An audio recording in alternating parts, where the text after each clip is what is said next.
Elle est amoureuse maintenant, la fiancée du Cantique des Cantiques. Amoureuse et même malade d'amour. Fatiguée, en fait. Fatiguée comme beaucoup d'entre nous. Il faut dire que son chemin n'a pas été simple.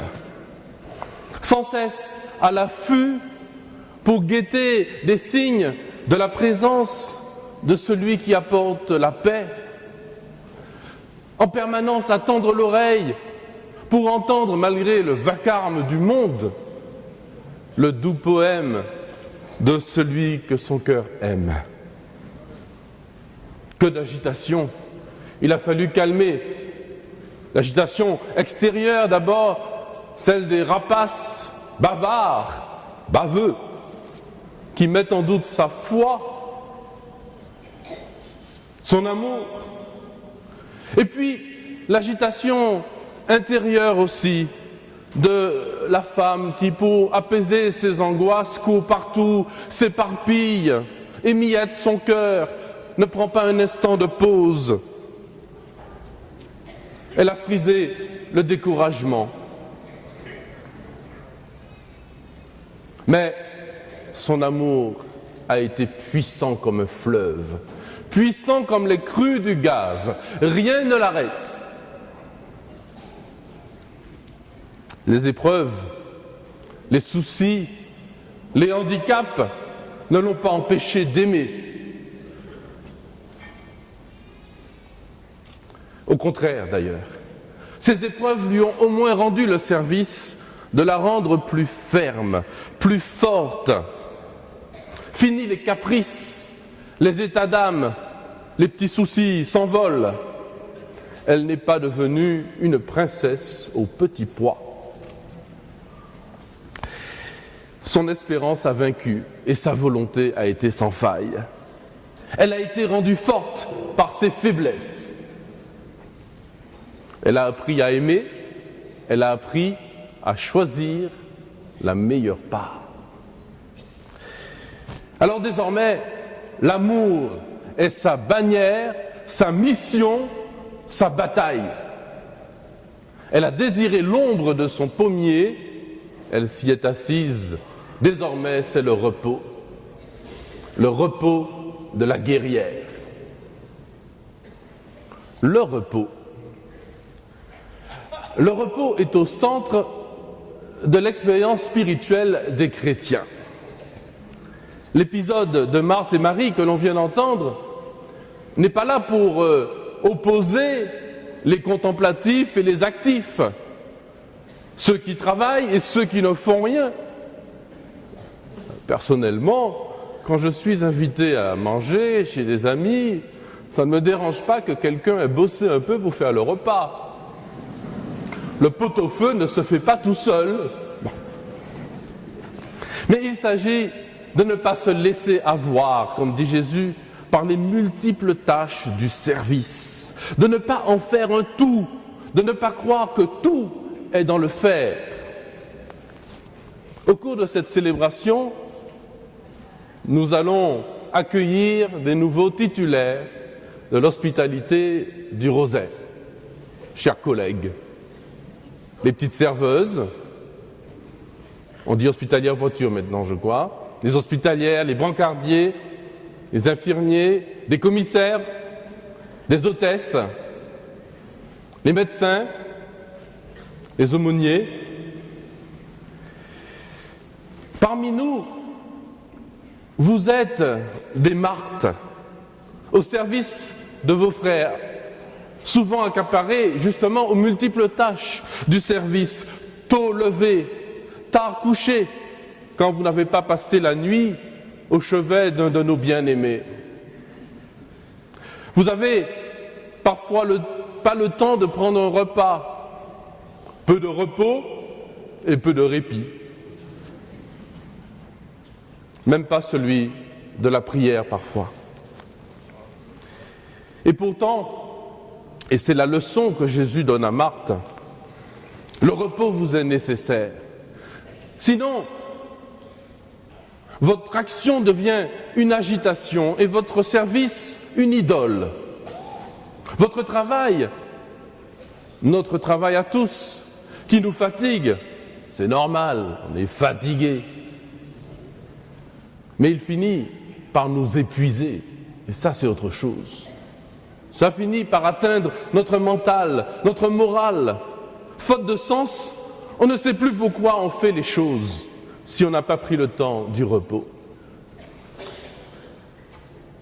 Alors j'aimerais vous donner un petit conseil de la sagesse antillaise que Marie pourrait vous donner, Marie de Magdala au pied de Jésus. Le voilà. Restez tranquille, c'est un bon remède. Ah, les Martiniquais, Guadeloupéens, Haïtiens ont compris. Restez tranquille, c'est un bon remède.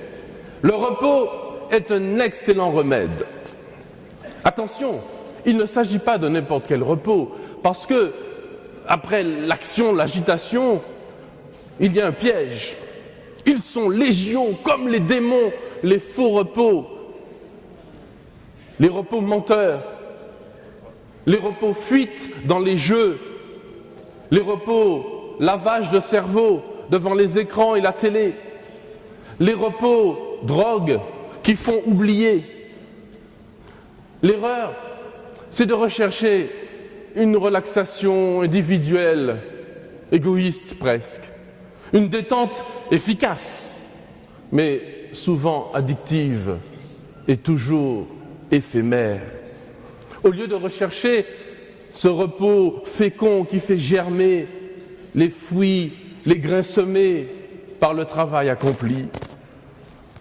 Quel drame, mes enfants, depuis que nos dimanches sont devenus des week-ends.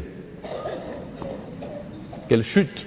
Le jour du Seigneur est devenu une simple coupure entre deux activités avant de reprendre sa place dans le trafic tristement le lundi.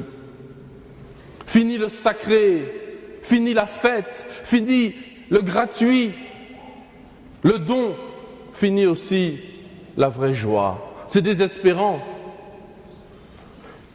La course à la jouissance, c'est un repos idiot qui fait pchit et plus rien. Mais sur des prés d'herbes fraîches, le Seigneur nous fait reposer. Et il nous donne une joie qui demeure. Il nous apprend à convertir notre agir. L'action devient un moyen de la contemplation et non pas une fin. Un moyen pour s'arrêter, se reposer et contempler ce que l'on a fait, ce que Dieu a fait par nos mains, par notre cœur. Un moment sacré, au-dessus de l'utile, au-dessus du temps. Il faut savoir alors fermer la bouche et ouvrir son cœur. Comme Marie, nous venons de l'entendre dans l'Évangile, lever les yeux, tendre les oreilles vers celui qui a les paroles de la vie éternelle. Oui, restez tranquille, c'est un bon remède. Des femmes nous ont appris, les sentinelles de l'invisible, la recette du bon repos. La fiancée du Cantique des Cantiques, avec son pommier, Marie, au pied de Jésus. Voici la recette. Prenez note. Comment convertir nos fatigues en joie? Tout d'abord, choisir la meilleure part et se payer le luxe d'un grand bol de silence. Ensuite, mettre une mesure, pas plus, une mesure d'un bon loisir, quelque chose qui fait plaisir, quelque chose qui fait rire, ou pour certains, un bon repas. Ensuite, tournez les yeux vers le Seigneur, en rajoutant des pépites de la parole de Dieu. Pour finir, chauffez le tout au rayon de la joie, de la louange, de la célébration et dégustez avec vos proches. Vous qui cherchez la paix, profitez de Lourdes, profitez-en vraiment. À l'école de la Vierge du silence, le sourire de Dieu. Rappelez-vous, toute l'histoire agitée d'Israël Histoire compliquée, complexée, fatigante, épuisante à la fin, est venu reposer en elle lorsque l'ange lui a dit « Réjouis-toi ». Alors, à l'exemple du vieillard Siméon, quelque temps après, tous les prophètes et tout le peuple a pu dire au Seigneur « Maintenant que nous avons vu le salut, nous pouvons reposer dans la paix. Réjouis-toi, pleine de grâce. » L'Église nous offre ce trésor à nous aussi, en particulier à Lourdes. Vous avez vu le fronton de la basilique du Rosaire avec Saint Dominique qui reçoit des mains de la Vierge et de l'enfant Jésus le rosaire. Le chapelet, mes enfants, voilà une bonne recette pour se reposer. À peine 20 minutes pour recomposer son âme, pour se recueillir lorsqu'on s'est éparpillé. 20 minutes pour sauver le monde. 20 minutes avec notre chapelet, n'importe où, en conduisant notre voiture, en faisant notre repassage, en préparant un bon repas pour le frère David qui vient dîner. Partout, soyons concrets, même aux toilettes. Le chapelet avec nous et la Vierge Marie nous fait reposer. En tout cas, on n'a pas trouvé mieux et c'est certainement plus efficace que de regarder les feux de l'amour à la télé. Alors, pèlerin, silence. Jésus t'appelle. Croyant, réjouis-toi. La grotte t'accueille. Chrétien, adore. À la chapelle de l'adoration, il t'attend. Il t'attend.